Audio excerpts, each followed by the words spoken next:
Hello. Good evening. How How you? are, Yeah, I'm all right. I'm all right. I'm good. how was your weekend?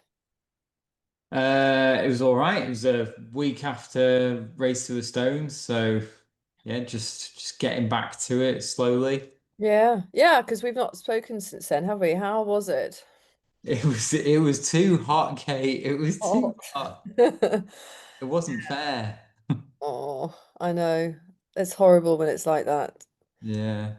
Um, I just really didn't expect it to impact me quite that much, but there were very few that were able to run close to what they wanted that day. Only five people finished under 10 hours, which is crazy for that course. That really tells you everything.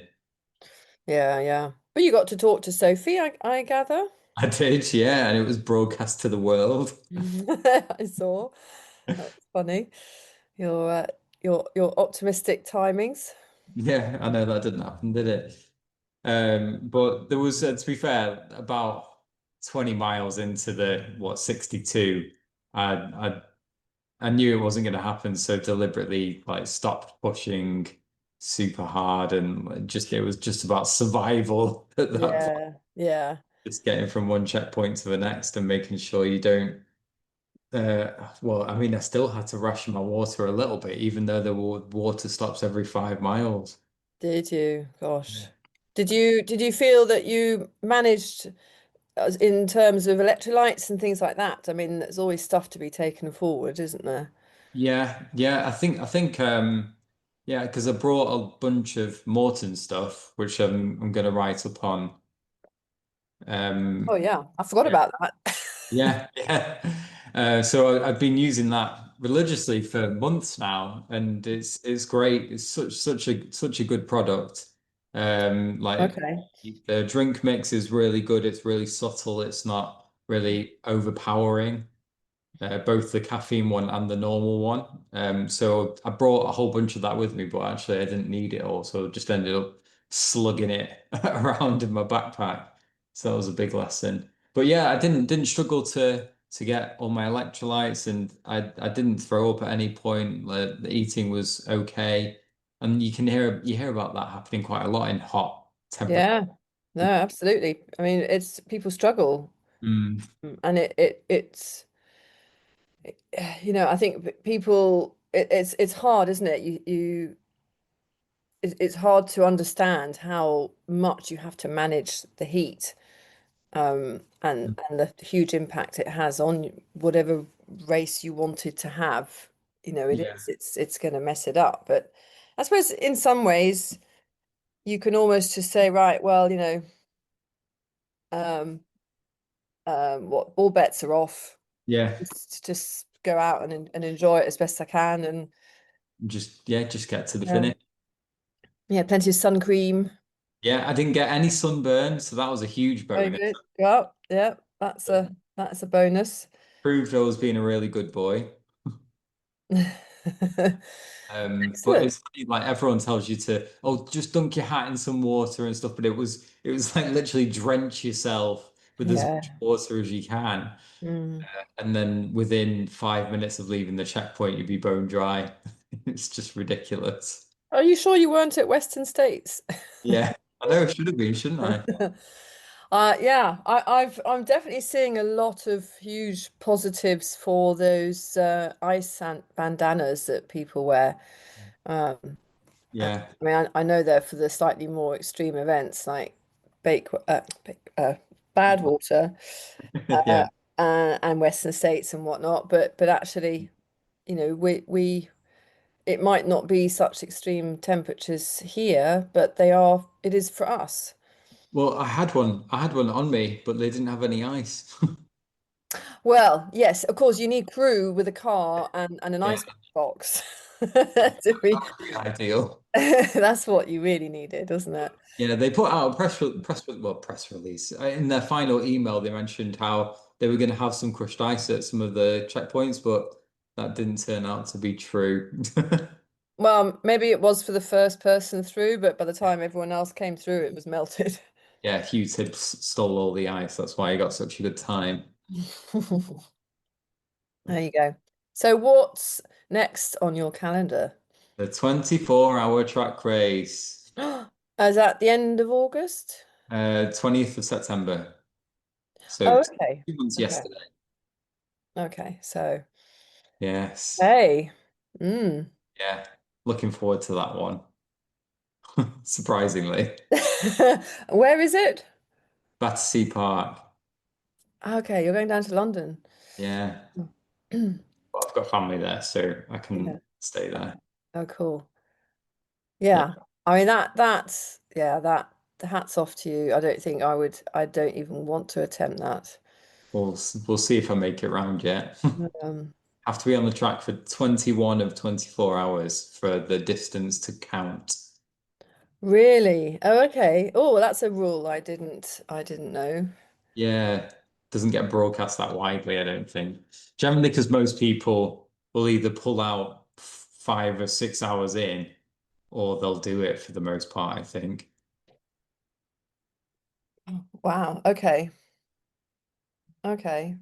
From what I did speak to Sophie Mm, about on the race, she mentioned how her splits just got gradually slower every 3 hours. mm. That's what I can just expect to happen.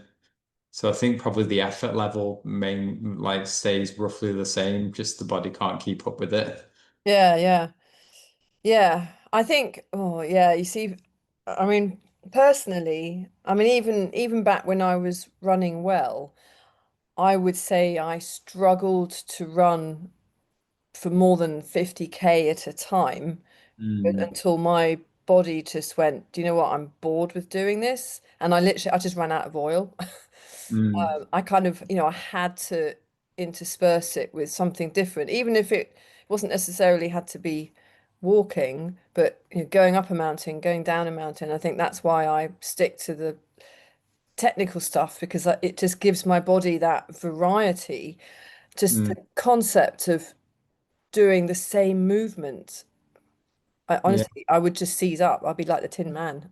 Well, Anyway, it'd be interesting to we've got yeah, Alex to come and join us. I don't suppose he's done anything like that, so we could maybe ask him if that's his neck one of his next goals. his next goal. Oh, I can't imagine he'd think of much worse, but we'll see what he says. Well, I think he'll side with me on that one. Probably. Hi, Hey guys, Alex. Evening, how you doing? Good, thank you. How are you? Yes, yeah, good, thank you. I've just Thank been you for a for swim and joining us. oh, there's no, glad to be here. I'm honored to be in your company, and I've just been, for a cold waterfall actually swim, so I'm feeling quite invigorated, so that helped. Oh wow. Okay. Excellent. Oh, good for you. That's yes. No, I've just had a hot bath, so I'm ready for bed. That's my, yeah, that's my thoughts afterwards, to be honest. Oh, brilliant. Well, congratulations on your amazing challenge. Tell You. us a bit about it. I mean, obviously there's everyone knows kind of I would expect everyone knows who you are, but tell us a little bit why you wanted to do this challenge.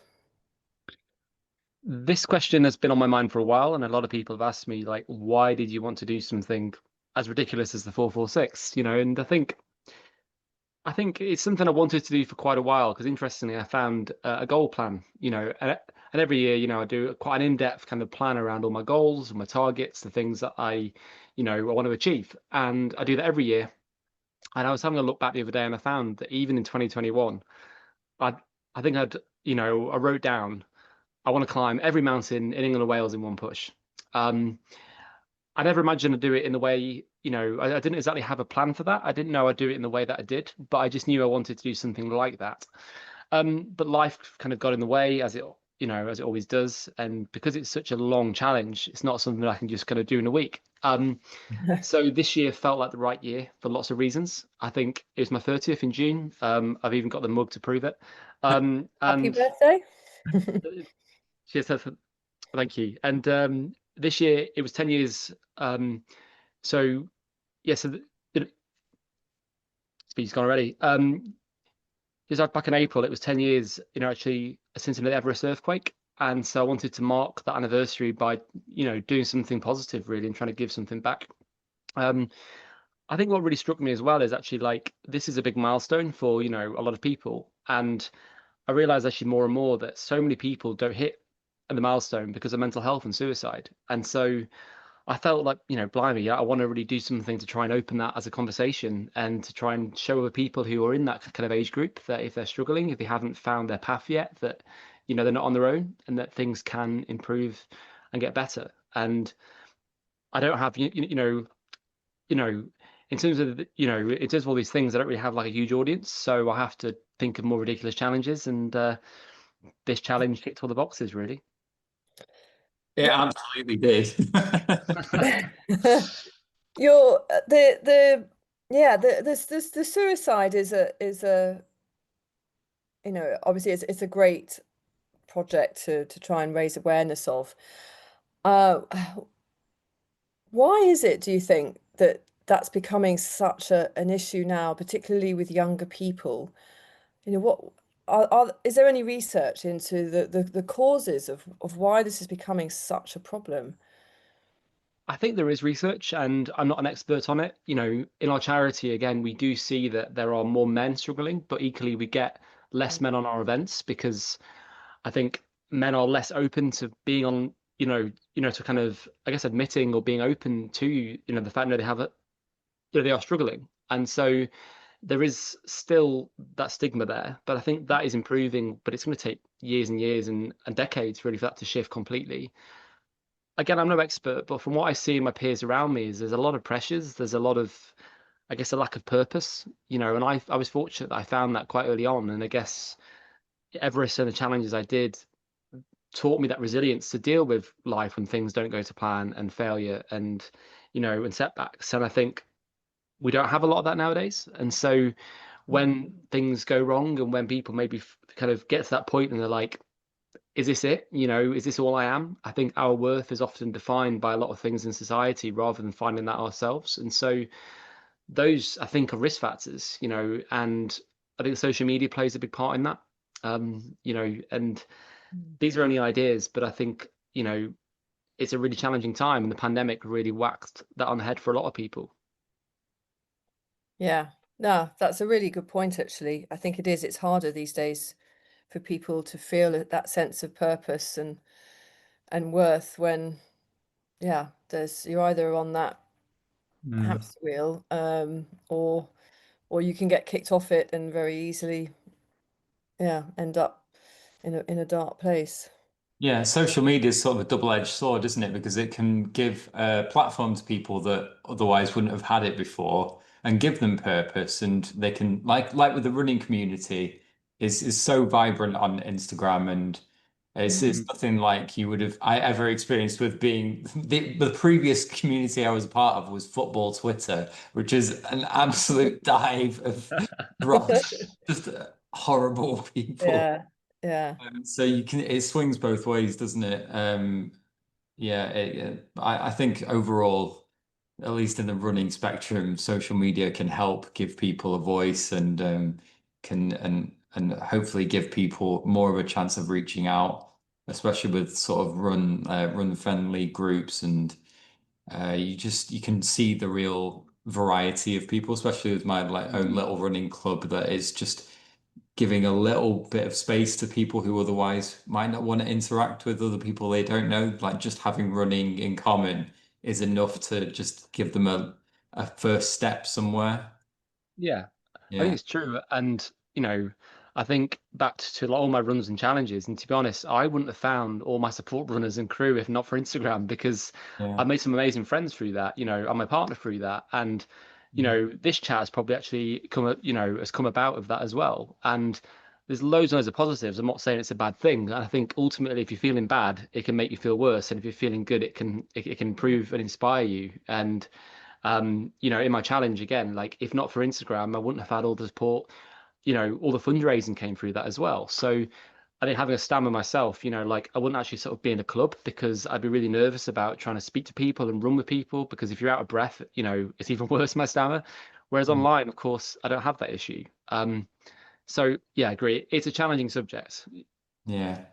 It was a great avenue for you to update us on your challenge, always giving The stories Mm. ever flowing and like the post and the daily updates of how everything was going and how many more mountains you'd conquered. It was amazing to watch. As it kept racking up, it just becomes unfathomable to watch.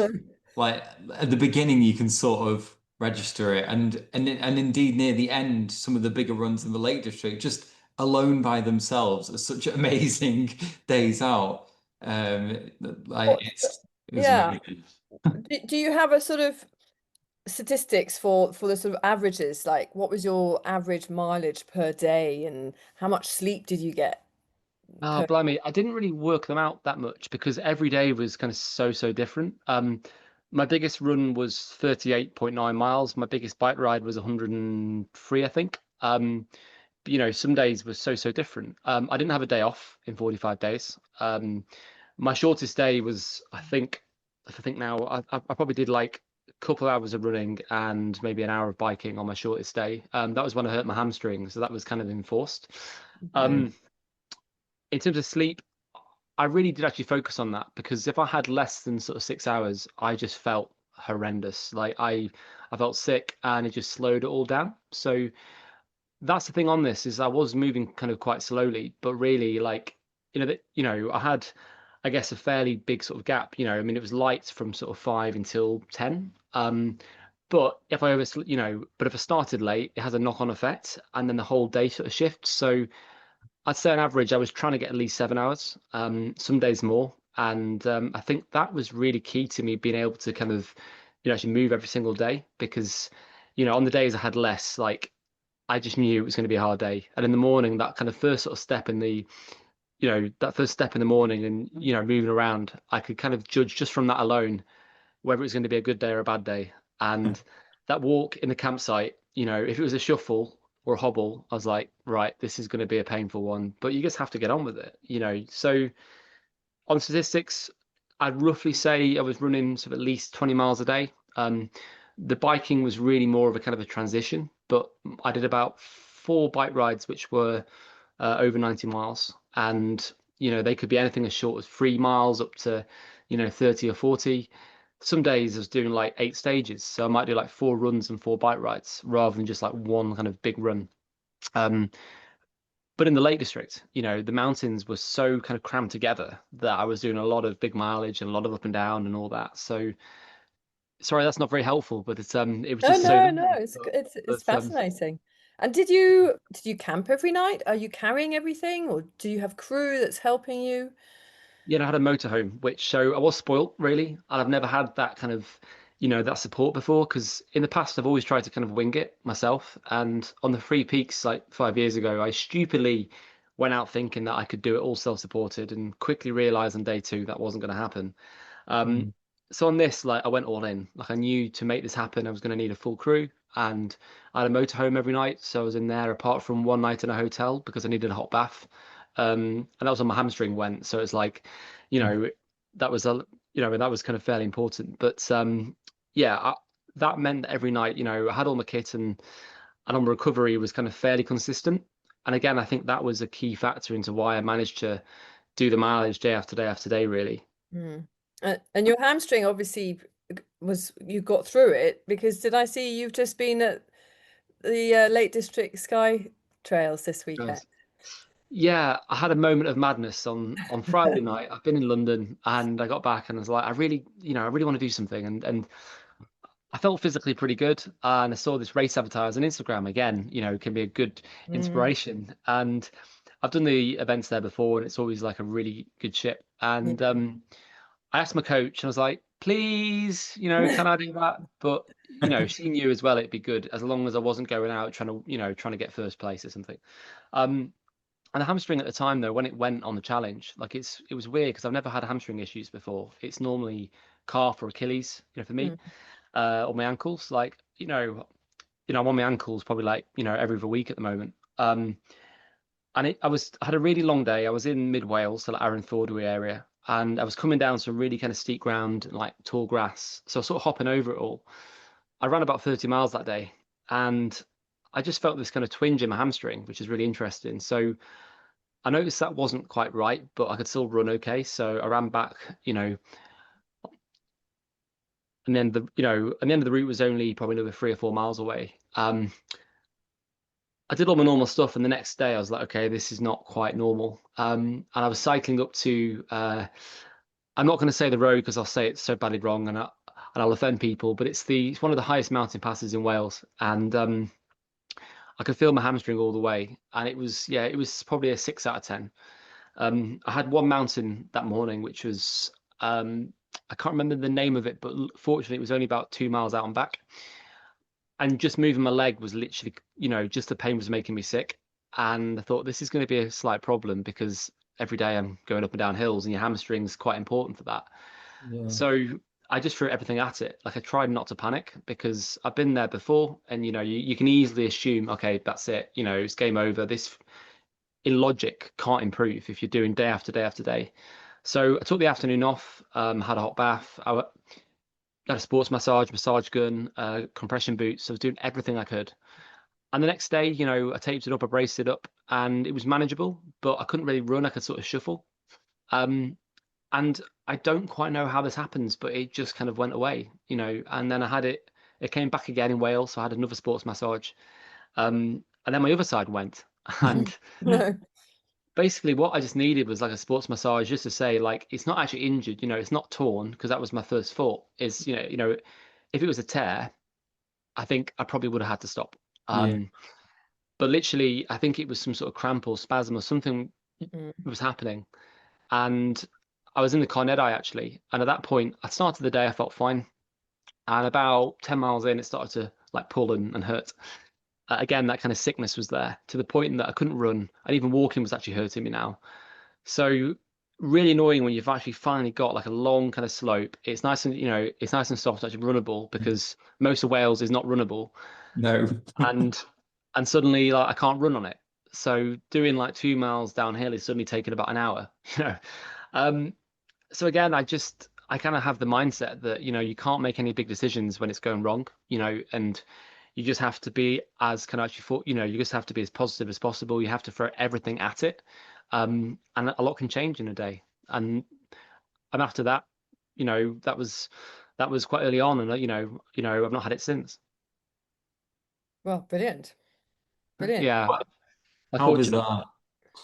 that? Well, no, that's sometimes you can just walk things out. I mean, it does happen.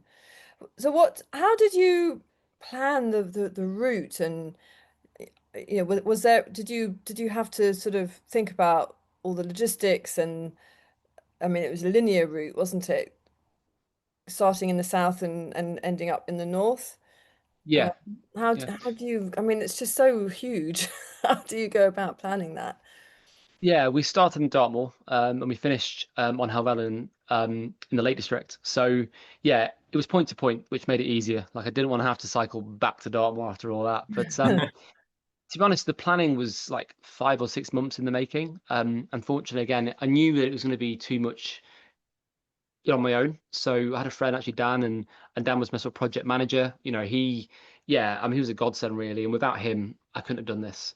Dan is really good at logistics. He's done his own challenges, his own routes, and he's really hot on, all the small bits. He kind of knows how it all works. So that allowed me to spend my time on, all the fundraising and the training and the planning. But basically, I know a guy actually, Mike Murray, who you know, he's a runner and he's a mountain leader, and he'd done this challenge, but all the mountains in Wales back in I think it was 2019. Wow. And then Will Renwick ran them all in Wales about 3 years later, actually, and he raised about £12,000. Um, and so they also had a route for the 190 mountains in Wales. So actually, that massively helped because I didn't have to start from scratch, and their support made a massive impact and difference because them sharing that saved us so much time. Thing is though is they'd obviously ran the whole thing, whereas I had all the bike in between, so we did have to change kind of quite a lot. And in this thing, because it hasn't been done before, you know in that way, you literally have to start from scratch, and it took me months just to find the kind of like just to find the best list because what just to make it more confusing. um it's changed kind of quite a few times over the years. So at the moment, there's technically only 442 nuttals because they removed a few of them because they're kind of technically it was a height actually not high enough anymore. And then they added two on the list. Oh So no. yeah, so eventually I kind of decided to go off, the list that was used by James Forrest in 2017 when he did 446. Um, so in theory, I actually did 447 because Black Mountain South Top is no longer a mountain, but he did that, so I did that too. And Miller Moss wasn't a mountain when he did it, but I did that, so it was correct. So just to make it more confusing, at least that way I knew that if I'd done them all, no one could say, "Well, I haven't actually done them all," if that makes sense. Oh my Um, goodness. so eventually, when we got like a big spreadsheet of all the peaks, all the refs, and latitude and longitude and all that, Dan could then kind of do his magic and kind of turn that into the most kind of sensible route. And I was amazed at how fast he did that. Once we had the route, it was then about, okay, we need to break this down into a schedule, and it's like, okay, how much time can I get off work? How much time have I got? And originally he was sort of, he was coming out, okay, it's about 3,000 K, so it's going to be, 60, 70 days. I was like, it can't be that long. Like it needs to be 45, or 50 at most. Um, but then you got to kind of tamper, between kind of ambition and me being kind of unrealistic and Dan being sensible.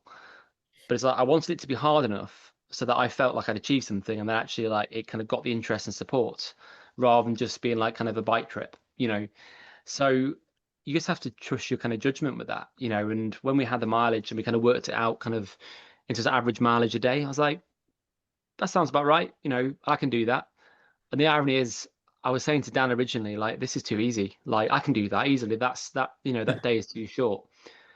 And in the last week, I was thinking, thank God I didn't change it because, I was doing like, sort of double days. I was out late, because I was trying to catch up because when you fall behind schedule, something's got to give. So I was so grateful I listened to Dan because he was right, because I was thinking, oh, that's really easy, but it is not when you're doing it for like, can actually 40, actually 40 days back to back and you've got injuries and setbacks and all sorts of stuff going on. So yeah, it was a big process just to get on the start line, really. Yeah. Well, and you've 45 days. I mean, that is astonishing when you think about it. Over 3,000 kilometers. Uh, yeah. And 101,000 meters Yeah. elevation. It's like that's, Yeah. that must be that must be like Olympic Mons or something, or five of those. I don't know how much bigger that is than Everest, but Yeah, not sure. I mean, originally we looked at, it was planned out to be about 86,000 meters. But I think Komoot has kind of quite a discrepancy and often, it underestimates, the height gain. Um, so we had an extra 14,000, can't really hurt. But to be honest, by that point, I didn't really feel it. Like the conditioning was there and there was a lot of height gain in the last week. But again, because I was going quite slow and steady, like my body could just kind of adapt to it. Mhm. And yeah, I mean, to be honest, like Wales was that was the chunky bit. Wales was by far the hardest part. Just the terrain up there, the lack of Mm. pamps, the weather. It nearly broke me. It really did. So being in the lakes at least was like being kind of back on home turf. Yes, yes. How many so you started in Dartmoor. There can't be that many mountains what before the Malverns, I suppose. Like how many mountains were there sort of in the deep south, I suppose. There was two in Dartmoor, yeah, so only Right. two. And then I had about a 100-mile bike ride to Bristol, then about 102 miles to South Wales, and then there was 190 in Wales. Um, then cycled to the Peak District, so not far from yourself. Yeah. Uh, and then so I did Kinder Scout, Bleaklow, and Higher Shelf Stones. So there's three there. There was quite a lot in the Yorkshire Dales, and the Yorkshire Dales was probably one of my Mm. favourite parts. Actually, that was just glorious. Mm. Um, then the Pennines, there was a lot in the Pennines. About seven, I think seven in the Cheviots. Could be wrong. Then I had Right. another big bike ride down into the lakes where there's 170 on the final week. So, yeah, that was eventful. In the final week. I know, I was going to say 170. Just wow. That is incredible. And it's a fundraising. Is that I mean that I imagine is still racking up, isn't it? Yeah, it's kind of died off now. I mean, it's been, I guess now it's what 3 weeks since the challenge, and inevitably there's always a massive spike. Once you hit it, or Mm. once you do it, and you know, I think after then it kind of becomes old news, and so we've raised about £36,000, including, that's including a gift aid at the moment, which is more than I've ever actually fundraised before, and obviously really chuffed with all the support. It's amazing. We did miss our target. The target was £100,000, which I felt was realistic, but it's weird times at the moment. I think a lot of these things kind of live or die by TikTok, and that's not my strong point, and it's a bit frustrating. But still, I think it's not so much about it's not all on the amount; it's a difference it will make. And given the times and the support I had, I can't, I don't think it'll rise. I don't think it'll rise much now, but really, really chuffed with that. And I think that was the major boost really, and to see on the penultimate day. I recall when we were coming up onto Sheffield Pike in the dark, and I checked my page and it said, we just hit £30,000, and that was a massive moment, really. Yeah.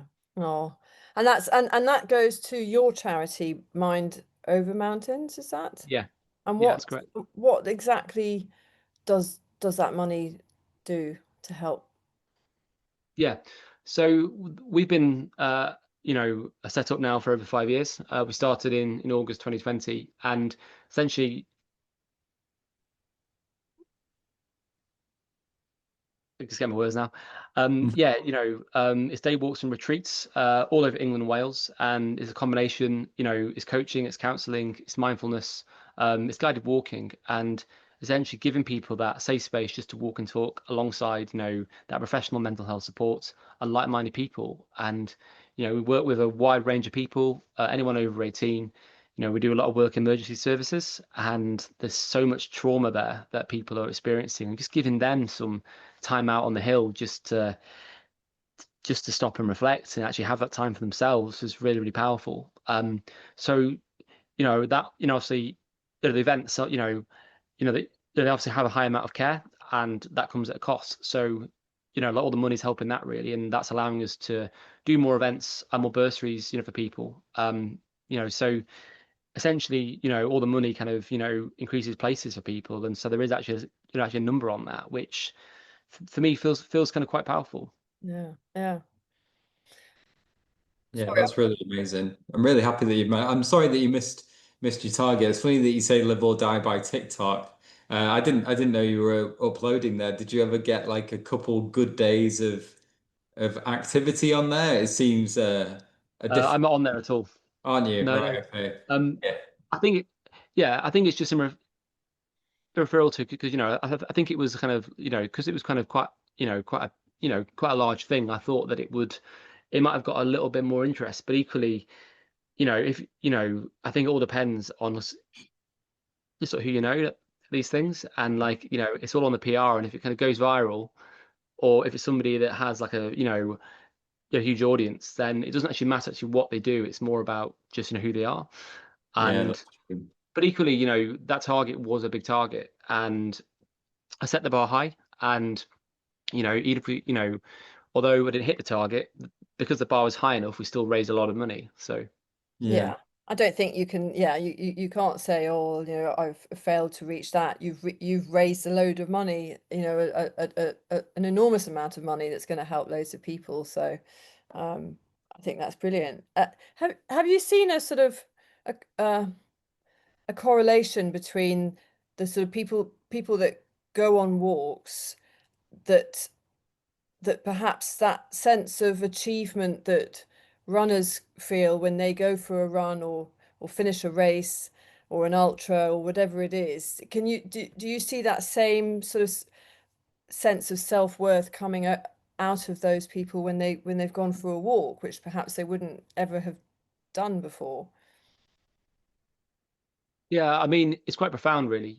I've not been on a walk myself for a couple of years now, but we do hear of it a lot. And for some people, it's just that kind of confidence boost. A lot of people who do attend, maybe haven't actually been on a mountain before. And so they just haven't got the confidence, or because, their health kind of becomes a barrier for that. And by having that support there, and kind of enables them to just take the first step. And we've had a lot of people where that one walk has led to so many other things, where they've kind of gone and done more stuff and retreats and challenges. There's some people who came on our very first retreat back in 2018 who then actually joined our team, because they just discovered this sense of Okay. passion and purpose for the outdoors and helping people, and seeing that and empowering them, is just the best feeling, really. I mean, we had one person who joined us who was very, who actually who had, who had kind of quite actually badly impaired sight. And because of that, most people wouldn't actually give him that chance. But because we had the support there, he was able to do that and just feeling like on top of the world. The fact that he'd been able to do that and we've been able to give him that opportunity was phenomenal, and we had one lady, I think she was in her 50s or 60s, and never been on a mountain in her life. And she came off that hill absolutely buzzing, saying like, I want to have a t-shirt saying I climbed a mountain, and what really kind of says that for me is when people then go on and do their own things in return for us. They go and do fundraising challenges for us, and um, there's one person who joined us in South Wales, who uh, was on one of our walks back in the pandemic. And I remember that group of strangers, meeting in the car park on Sugarloaf Mountain, Mhm. and everyone's all like very nervous and very anxious, and you could really feel that from them because when you're meeting people who you don't actually know before, it's pretty daunting, and getting them there, getting people to the start line is like a marathon. It's always the hard part, right? And I remember at the end of that day, this group of strangers were all exchanging numbers, and they then started their own kind of walk and talk group where they, meet quite often and they just maintain that community. And one of them then went and did actually penny fan every single week of the year for our charity, and invited people along and raised thousands of pounds for us, and is now an ambassador for our charity. So Oh, wow. there's there's a lot of stories like that which are probably like which I've forgotten, which will come back to me once I've actually once I've stopped recording. But we see it a lot, and people getting that kind of catalyst to go and then start their own things. It's like, because we're only a really small charity, we're not going to fix the problem of mental health, but we can inspire people to do things, and then that creates kind of like a ripple effect. Those small steps go Yeah, on. absolutely. Yeah, Yeah. yeah. Oh, It's that's exactly that you when you say like the person came off and like I climbed a mountain today. Like my younger brother, he and his friends, he'd never been up a mountain or anything like that before until I think it was last year. And they went up Helvellyn and back, and he was just absolutely thrilled that he'd done that. He was like super proud of himself. Really meant a lot. So I think people can get a lot from it, can't they? I mean, it's not easy. Even just walking up, it's never mind like running around doing this crazy challenge. So yeah, it's amazing the self-worth it gives to people, and it's such a worthwhile charity. I really love what you do. yeah. And taking that first step, as you say, is one of the hardest things. I've led a couple of walks for a women's only group, and Hmm. again, it's a bunch of strange ladies who've, to me, taken the hardest step. They've plucked up the courage to put themselves down for this walk and turned up as a complete stranger to some, where we meet up. And I think that's incredibly hard to do, Hmm. um, for the first time. So as you say, that's to get that message out there is probably one of the hardest things you have to do as a charity, isn't it? Is to get them there, and then Yeah. after it's almost easy, isn't it?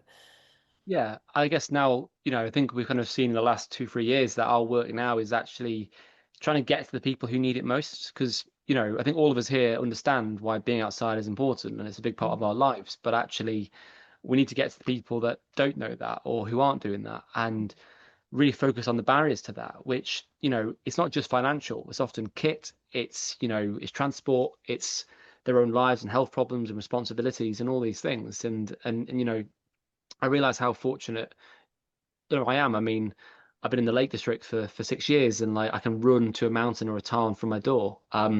Sometimes doing that is hard because I just find lots of reasons to not get outside. Um, but I realize for some people they don't have any of that. So again, that's why we're really trying to focus on on that and social prescribing as well, because then we can really go into the areas and just create a spot for people. It won't help everybody, but I think it can help a lot of people.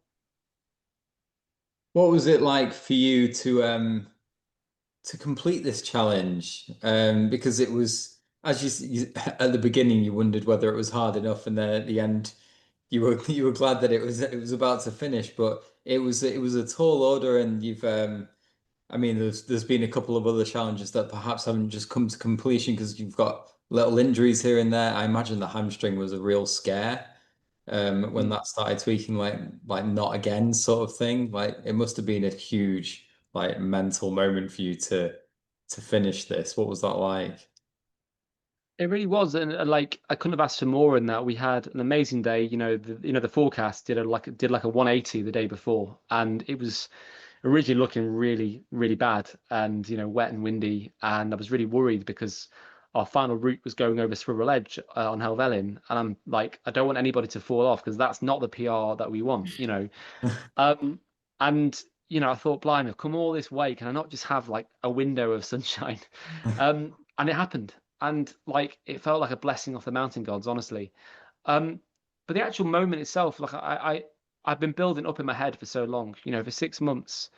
That's what had been kind of guiding me. And I used to have those kind of just moments of just imagining that finish line. And I think we all do that. It might be a race, in the spine, it might be, the wall, it could be all sorts of things. And the image was almost exactly how I imagined it. But I thought I was going to be like an emotional wreck. And quite often, like on the challenge, I'd have moments. I remember doing it in the Yorkshire Dales and in the way, and in Wales, where I'd be just like, I'd be on my own on a mountain and I'd imagine it, and I'd like, I get all kind of choked up, just kind of imagining this feeling and actually thinking, you know what, I'm going to do this. Mm, But then when it came, I never really had the feeling, and I don't know why, because it was perfect.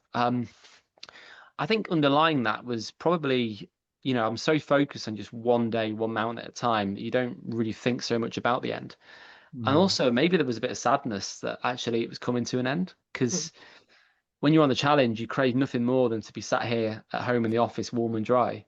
When you're back here, you crave nothing else but the simplicity of just having a job every day of running up and down hills. And I think there's a lot of stuff in life that you kind of have to put in a box while you're doing these things, and then suddenly when you come back, you've got to open the box and you can't run away anymore. mm, Um, but I think I didn't really sink in, and there was a relief of not having that constant time pressure. Every morning having to wake up and having to get my shoes on and go, regardless of the conditions. Um, but I think like in some ways, I just felt like I don't know, it just hasn't really hit me yet. And I think when you're climbing that high, you're going to crash pretty hard, and I think that's what's happened. And I think physically I feel pretty good, but just mentally, this it's a bit like kind of coming back off holiday. And mm. but it just Yeah. rained all the time. Um, so really, really chuffed I did it. And the actual operational side of it couldn't have gone any better. The team and everyone, it was just amazing, and I'm so so grateful that I had people there who believed in me, who came and joined me and in the hills and sponsored it and put their faith in it. Um, I guess I'm just sad it's over, really, if that makes sense. I think it's probably a little bit like uh, an ultra in a way, uh, obviously a much larger one, but I mean, you've, as you say, you've focused for so long, both in the planning, in the lead up, and then during it, that, yeah, I think a lot of people have this, don't they? There's that emptiness at the end Yeah, that that you've had something that's just driven you, and now suddenly it's ended. I Um, think it's that, and it's almost like grief, really, as well, which sounds a bit daft to say that, but you know, it it got to the point where 446, like every single day of the week, was focused on it, yeah, and you compromise, you miss out on so many things because you've got to be 100% focused. And I never complained about that because it was 100% worth it. That Mm. was what I needed to do to be able to, just actually do the thing and raise all the money, from the time it took. But yeah, as you say, like suddenly it's gone, yeah, and it's kind of an illusion because you think, oh, I can't wait to finish. It's going to be amazing, but it's just a bit like flat, really, yeah. and all the things that you think are going to be really good are actually a little bit of a kind of a bit of an illusion. It will filter through. I think as Yeah, time goes on, you'll I think you'll feel more and more you'll feel better about it, and yeah, feel proud It's to probably really important to remember how hard it was as well. hmm I know that's the thing you always end up flashing back to with like the longest runs I've done. You always think like, oh, I could have definitely I could have run that a bit harder. Like, did I really give my all sort of thing? Like, I'm pretty sure you did doing something like that. That's a Mm. good point. And I think we often forget about the kind of traumatic bits. I think our mind kind of does that on purpose to try and like just kind of erase them from our memories, really. Um, and that's when you need to get video and, and photos, or just try and like make notes of things because, yeah, when you're here now and comfortable, it's very hard to get into the same intensity of the moment when you're completely done. And actually, my partner actually filmed me on, I think it was on the Thursday night before I finished on Helvellyn. And literally, like in the evenings, I was literally falling asleep, like mid-sentence. And it's hilarious, but it just shows how tired I Wow. was. Yeah. And videos of me in the Rhinogs in Wales where like it was just utterly, utterly miserable. You know, and when the hamstring went, genuinely thinking that that was going to be the end of it. Other things that happened, lots of setbacks and worries and things that didn't go well, and falls and injuries and stuff like that. Um, and you're just so focused on solving them at the time that can you just kind of move on to the next thing, but you forget how in the moment how desperate you felt and how bad things were and the conditions, especially like the Friday before I finished, had about 28 miles running around like Kentmere and Sadgill in the Lake District. That's my normal fells, so I know them well, but to the point that I fell in a river and I was already so wet that it made no difference whatsoever, And I was in a winter line, a waterproof as well. It was insulated just in June. Like you shouldn't be wearing that kit in June. Um, so there's all these moments, and but that's what makes it interesting, and they're the stories I like to talk about now. Well, Yeah. that's you're enacting the story of resilience, aren't you? It's actually knowing that you're going through a really tough patch, but you can come out the other side. And hey, you'll probably forget it in a week or a month's time, and want to go back and do it again. I mean, that's just how the brain works, isn't it? I kind of wish I could do some bits of it again. I think maybe that's the sadness is that I'll probably never get this opportunity again, and some of the mountains obviously I would love to do again when I can actually see, I can actually see stuff rather than being kind of in the clag. And the problem with this as well is being on a time pressure, which again is a schedule I set myself, is that you don't really get a lot of chance to stop and enjoy it. And you might see somewhere and thought, oh, I'd love to just stop there and have a swim, or I'd love to stop there and have a drink, but you just constantly going, going, going, going. Um, so the thing is though, is although there were the bad days, they're only as bad as the kind of as the previous day. And by the end of it, I almost felt like things can't get any worse because I've already been through the bad bits. Mm. Mm. So it's a real strange actually mental shift, but I think in some ways, I did achieve my goal in terms of, the timings, actually doing it, which is the most important thing. But I guess because I didn't achieve my goal, you know, fundraising, I guess that's maybe hanging over me a little bit as well. But also because since I've been back, I've not a chance to stop because it's been so busy with all the cleaning, all the admin, the motorhome, trying to disinfect that took about a week, honestly. And you know, last weekend we had lots of time just to swim in falls, to run, to eat, to camp, and that was the first time I've really started to really think, just to kind of feel it. And being in the tent on Coal Pike and just like having a look outside and thinking like, I've climbed all these. Like only 2 weeks ago, I was on the same spot, and it's just time to reflect as always. And the risk is after these things to try and make ourselves feel better. We just go and sign up to a new race like almost straight away. And the problem with that is we don't give a chance to really just sit with it. No, and appreciate the victory. Yeah, it's Yeah, difficult. exactly. And one of the best things about doing stuff like this, at least from my point of view, is the training and the planning and the like just the mapping. I would have loved to have tried to map all of that route. I know you got your I don't think you bit would. of time to do it. It must have helped a lot having someone else having already done all of the Welsh mountains. But yeah, just all of the training, like what was the training like in the build up to it? How did that go? I mean, there was no kind of like, I mean, it was really hard to do it because, like, obviously, because it hadn't been done before, Yeah. you can't kind of really actually follow a model. The closest thing I had was Donny Campbell when he did his Munro round on the FKT, and then obviously, and then Jamie Aarons, who broke it. I think she broke it a few years later. Because that's the closest thing I had to this, because they were sort of 30, 31 days, and they're doing the same sort of, mileage and height gain. Um, and I think really nothing massively changed because that, I'm always training. I'm running probably five or six times a week. I'm cycling maybe once a week. But the main difference to me was kind of more ascent, and on my long runs, I was really, really kind of, Mm. adding a lot more elevation. And my real focus was just trying to get my legs as strong as possible to be able to withstand, the the up and down, but also the transition from obviously biking and running. So there was quite a few sessions where, I do a hill run and then bike home, and just to try and like get my legs used to that. Mm. Um, I don't run massively high mileage because I just fall apart and it just doesn't work for me, And so I think my biggest week was about 80 miles. I was averaging maybe 50, 60.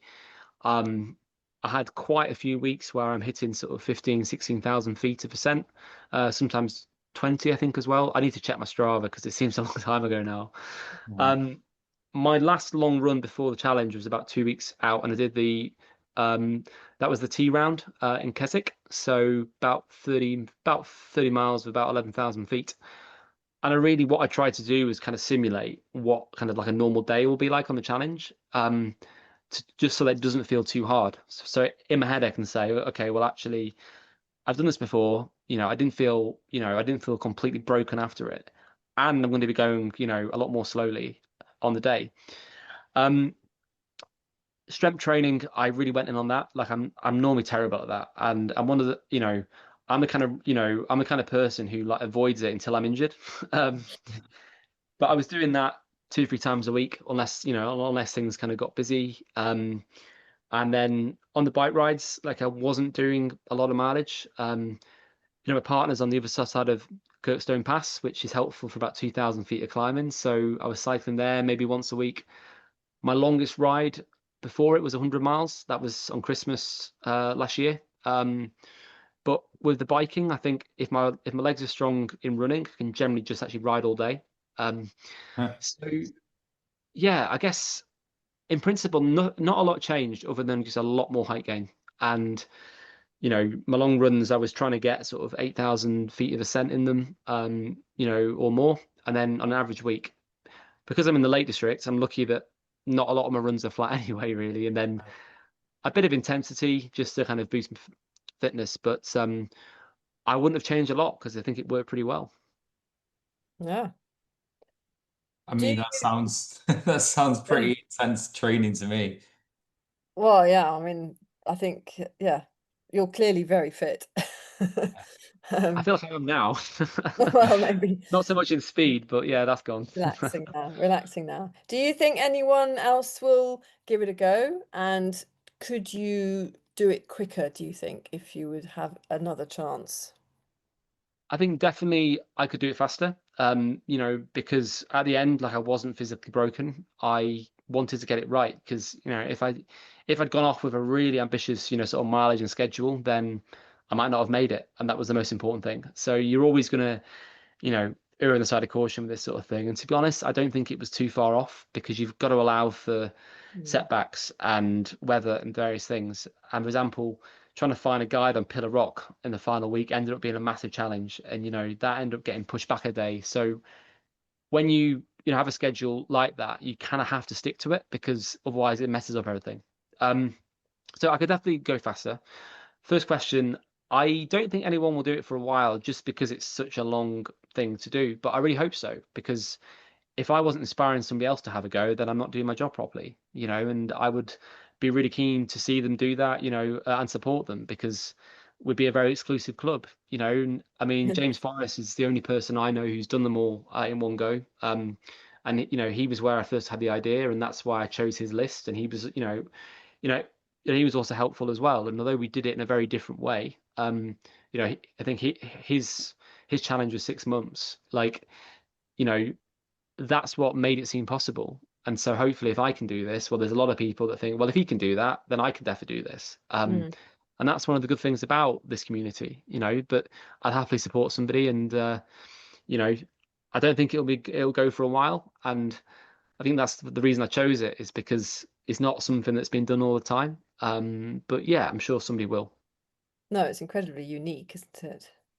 It's interesting thinking about trying to do it faster because it's the trade-off of you were trying to get enough sleep at night and just how much did that mean that you were able to keep going throughout the whole challenge itself, or maybe Mhm. if you'd push the sleep down a little bit, you might not have might have needed to have a couple of days off in the middle because you'd have exhausted yourself.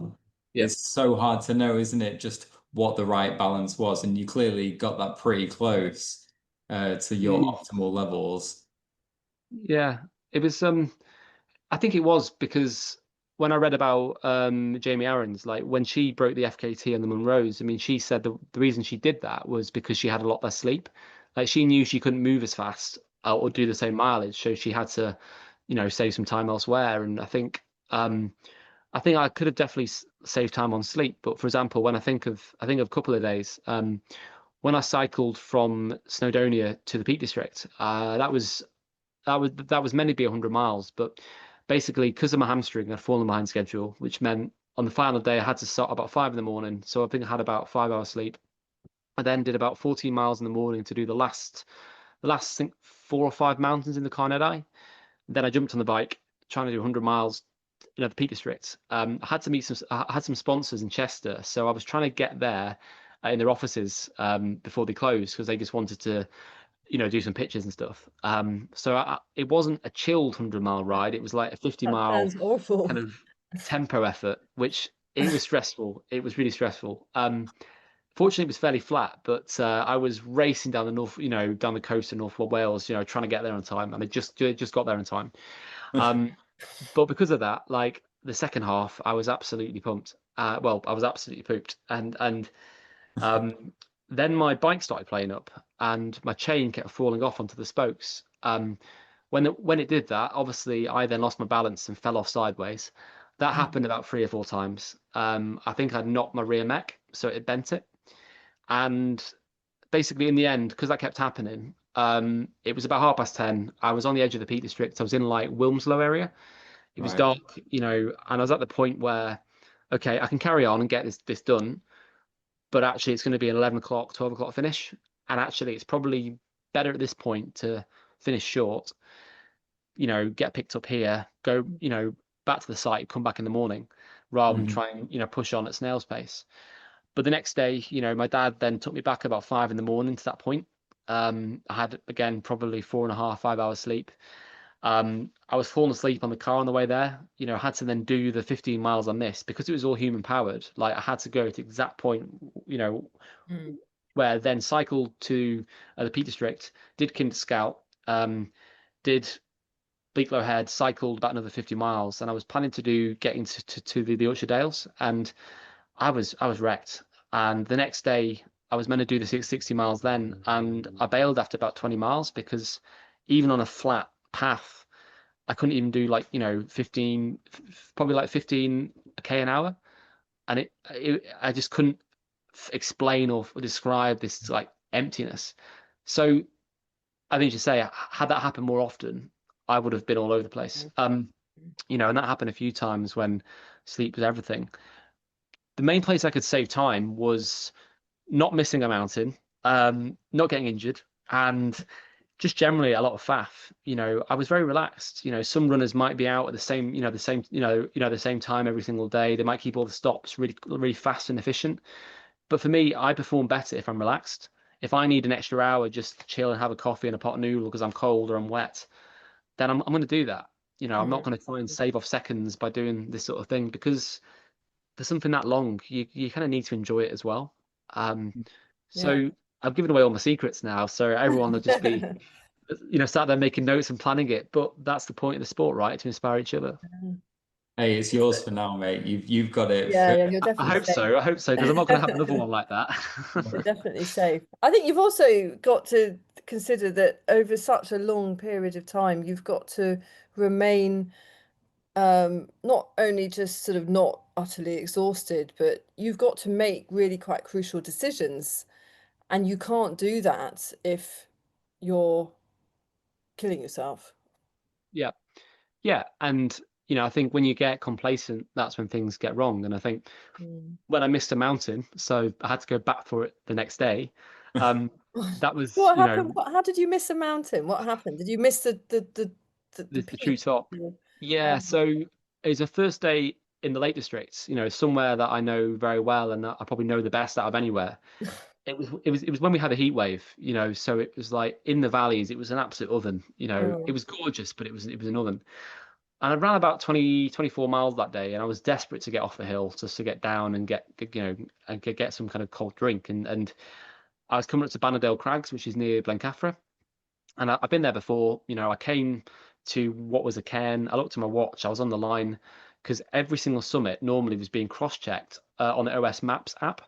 So again, Dan had all of the 10-figure references in a document which I was sent every single day. So on the summit, I literally have to paste that into there to check I was on the summit, because some of them are not obvious at all, and some of them I'm just walking around like a big, sort of moorland, thinking, where the hell am I? Mm. Um, this one, I thought I was there, so I didn't check it. And only when I got down the hill, I then cycled to Winlatter Pass. We were then back home. I'd stopped for the day. I just had a shower and I checked Strava. I was like, where's Bannerdale Crags? Oh And no. when we looked at it, I realized I'd missed it by about 100 meters.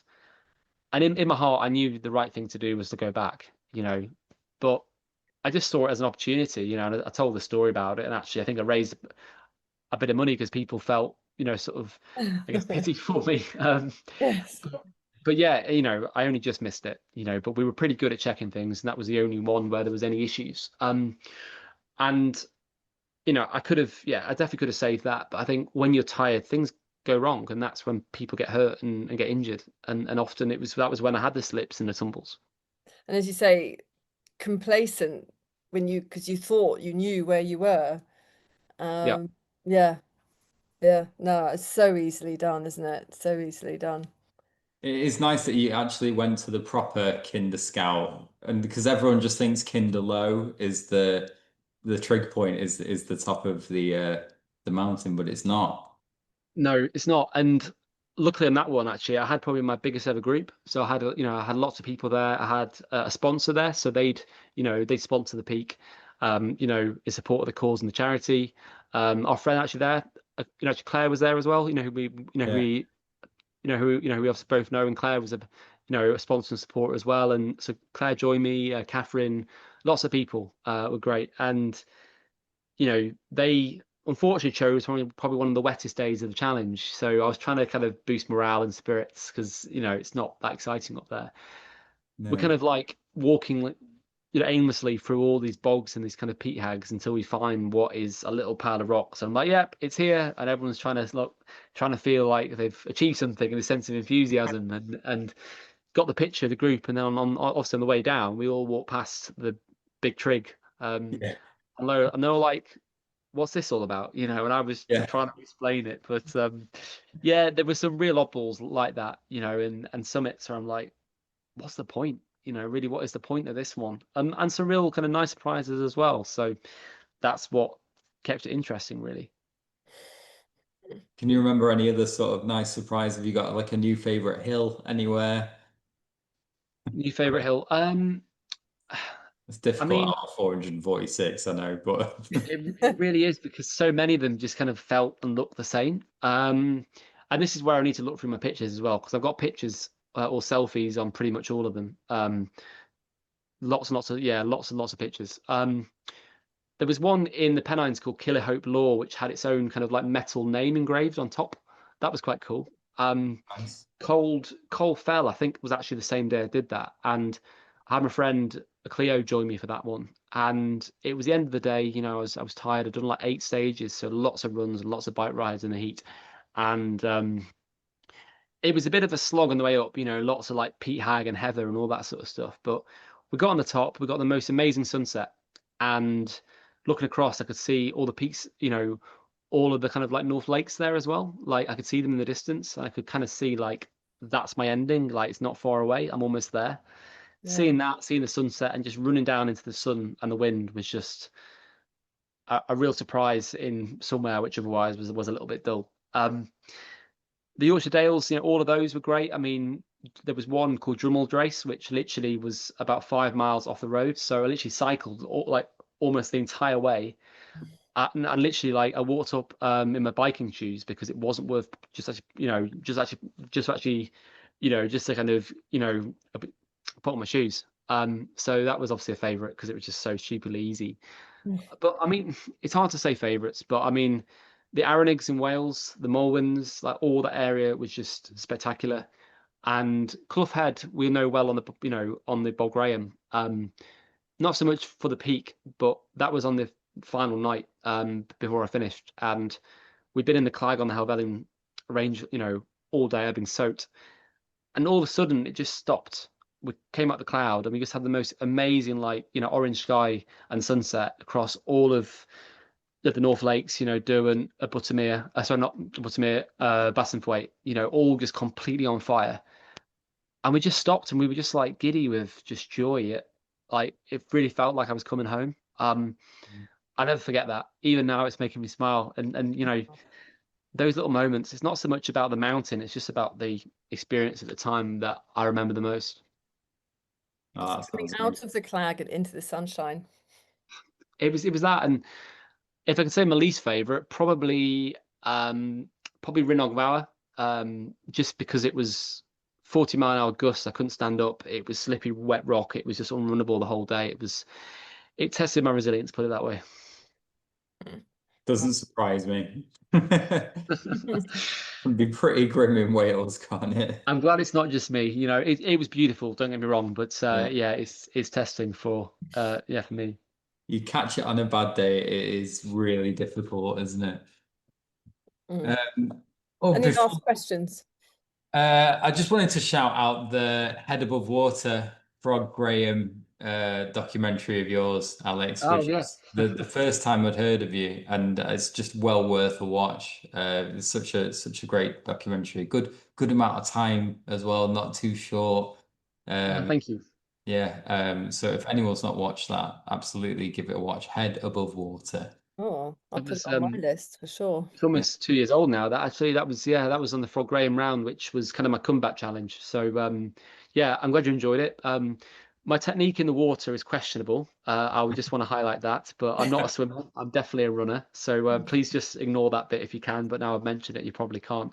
But it's probably worth saying as well because interestingly, like the last sort of few weeks, I think off the back of the 446, I've had a lot of messages of people, which that means a lot to me, and it's really nice to know that people have been inspired or have joined it as well and have enjoyed it. But also people actually, who are having a hard time, and there's a lot of people, still struggling, like in post-viral fatigue. And on that film, it was all about, obviously my experiences of obviously having that, and long COVID and coming back from that. And 2 years ago, I never imagined I'd be doing this crazy thing.